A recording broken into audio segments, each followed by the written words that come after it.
Pasyalan nyo po Plaza del Piero, national ano yun, parang heritage o protected site. Andun pa yung rebulto. Ginawang ano, parang sabungan. Diyan sa District 2, nakapangalan yung pangalan ng congressman. Kala ko nga, Plaza Valeriano na yun eh. Ay, oo. Plaza del Piero yun eh. Ibang klase talaga. Ibang uri itong mga to. Oo, totoo lang. Kung makapag-imbestiga kayo na ibang tao, yung sarili nyo, ayaw nyo imbestigahan. Ito pala yung tinutukoy ni Mayor Isko na Plaza Valeriano. Plaza Valeriano. Plaza del Piero pala. Oo nga no, parang sabungan yung style niya. Isa pala tong national heritage tapos ginanito lamang. Nilagyan pa ng bakod kung inyong mapapansin. Tapos may second floor pa, may mga kwarto pa doon. Sinasabi nga na barangay din daw to, barangay hall. Tapos sabi pa nga ni Yorme, nakatatak pa daw yung pangalan ng congressman na nagpatayo dito. Kainaman talaga yung mga congressman dito sa Maynila, no? Kung hindi sa bangketa, pati itong mga national heritage site, tinatayuan ng mga ganito. Isang mapagpala at maulan na araw po sa ating lahat, mga kababayan ko, mga taga-Batang Maynila. Ngayon po ay binabagtas natin itong kahabaan ng Del Fierro Street. Again, uulitin ko po, hindi po tayo nakamotorsiklo, tayo po ay nakabisikleta. Baka may mag-comment na naman po na bakit daw tayo walang side mirror. Yan, pero bago ko ipakita sa inyo yung kasalukuyang hitsura ng Plaza del Piero, ipapakita ko muna sa inyo kung ano ba talaga yung hitsura nito dati para meron din tayong idea. Kasi iba na yung hitsura ngayon eh. So papakita ko muna sa inyo. So ito po ang dating hitsura ng Plaza del Piero. Wala po tayong nakitang dates pero siguro mga around mga 2018, 17 ganito ito po ano. So ganyan po, malinis, maayos, maraming halaman, open yung area, may mga upuan. So dito po yan sa Gagalangin Tondo, District 2. Ngayon siguro makalipas po ang ilang taon, so naging ganito naman siya. So kung inyong mapapansin naman po, nagkaroon siya ng bubong. So open, mas maayos, mas maaliwalas. Pansinin nyo may mga estudyante pa na nagpa-practice dito sa loob mismo ng plaza na to. Ayan, ganito siya. Ayan pa yung rebulto na tinutukoy ni Yorme, makikita po natin. Sabi nga ni Mayor Isko, ito po ay isang national parang heritage site, ano po, or historical place dito sa Maynila. So pagdating nitong nakaraang taon, nitong nakaraang administrasyon, ito na po yung hitsura niya.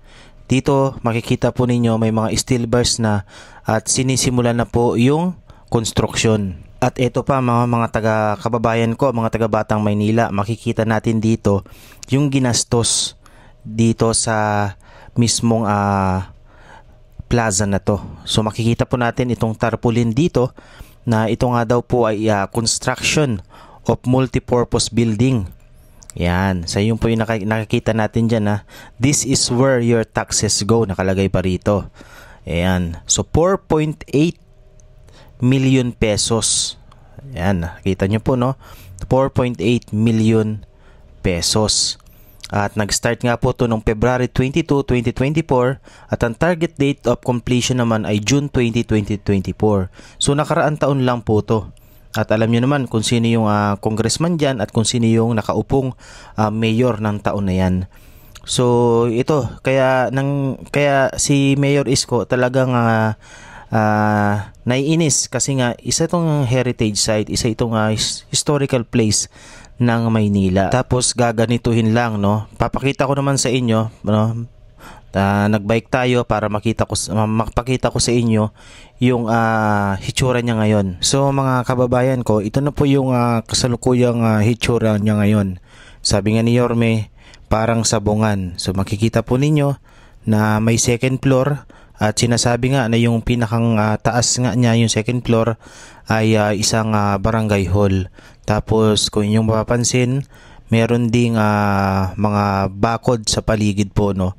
Kayo po ang tatanungin ko mga kababayan, sa tingin ninyo, talaga bang tama itong ginawa ng congressman na ito na baguhin at alisin yung original na Plaza del Piero dito at lagyan ng ganitong mga struktura ng na sinasabi nga ay parang sabungan So kayo po ang tatanungin ko, mga kababayan ko, mga taga-Batang Maynila, no? Since itong Plaza del Piero nga na to ay isang heritage site. So kung kayo po ang tatanungin ko, ay ano po ang inyong opinion, ano po ang inyong saloobin patungkol dito. So comment below lang po kayo sa comment section dyan sa baba para malaman natin. At kung kayo po ang tatanungin ko, mga kababayan ko, worth it ba ito sa 4.8 million pesos? Comment down below kayo. Grabe yung trip talaga ng mga congressman dito sa Maynila, no? Kung hindi bangketa, kalsada, ilalagyan ng gusali, ilalagyan ng barangay hall, pati itong mga ganitong klase ng national historical place dito sa Maynila, babaguhin nila at lalagyan pa ng mga at gagawin pang barangay hall. So yan, sa tingin po ninyo ay ano po ang inyong opinion sa sa ginawa na ito, no? Last year lang pala yun 2024. Si Mayor Isko ay alam naman natin yan, talagang mapagmahal yan pagdating sa mga historical site. Kung matatandaan po ninyo, yung Anda Circle, pinaayos niya rin po yan nung nasa termino pa siya noong 2020, kung daw nagkakamali 2021 or 2022 yun, no? So siya po ang nagpaayos ng Anda Circle. Ang Anda Circle na yan, isa rin yan sa mga historical site dito sa Maynila. Talagang malaki ang ambag niyan sa history or kasaysayan ng Maynila, kaya pinaayos niya. Kaya naman malaking ano sa kanya, nainis siya dahil nga sa pinagagawa ng mga congressman na to sa mga ganitong lugar dito sa Maynila. So kung kayo po ang tatanungin ko, mga kababayan, ano ang inyong reaksyon, ano ang inyong salubin dito? Ayan, so ito binabaybay na po natin itong 1 Luna Street at patungo naman tayo ng dito sa may bahagi ng Divisoria. Again, uulitin ko po, hindi po ako nakamotorsiklo, ako po ay nakabisikleta.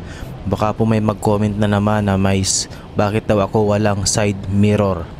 Ayan, so pwede naman natin lagyan to, kaso nga lang hindi ko na trip, papangit na po yung bisikleta ko, no? Ayan, kaya yun naman po, no, mga kabayan. Maraming salamat po sa pagsama at panibago na naman itong update natin dito sa Kamaynilaan. Tulungan natin si Mayor Isko at maraming salamat po sa inyong pagsubaybay araw-araw at lagi po kayo mag-ingat. Thank you po and God bless po. Maraming salamat po, mga kababayan ko.